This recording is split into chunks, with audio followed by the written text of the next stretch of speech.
যেটা দূর থেকে রাস্তা দেখে যাচ্ছে বোঝা যাবে সেটা ইজি টার্ন। ইজি টার্ন সবসময় লেফট রাইট নিয়ে ঘুরতে হবে। বাদিকে বাইকটা নিয়ে একই সরাব সরাব আরো ভালো হাতের দিকে হাত চেঞ্জ করবে। এই যে দিকটা চেঞ্জ করলে দিকটা চেঞ্জ করলে কি হবে, এই মিস্টেকটা হওয়ার ফলে কি হবে, তোমার চাকার পজিশনটা তুমি বুঝতে পারবে। চাকার পজিশন না বুঝতে পারলে তখন তোমার থেকে অটোমেটিক্যালি নতুন যে চালাচ্ছে স্টিয়ারিং দিকে চোখ যাবে। স্টিয়ারিংয়ে চোখ গেলে অ্যাক্সিডেন্ট হতে পারে।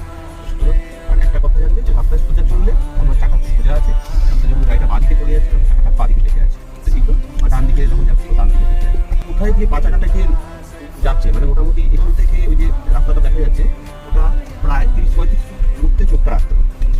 হচ্ছে আমাদের কাছে চোখ রাখা এটাকে বলা।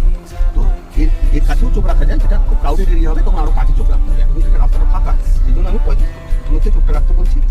কোথায় মানে এইখান দিয়ে তাকালে যেখানে চোখটা গিয়ে পড়বে সেটা প্রায় 35-40 ফুটের মধ্যে পড়বে। তো এইখান দিয়ে যখন তাকাবে পড়বে সেই রাস্তার উপর দিয়ে পা চাকাটা যাবে।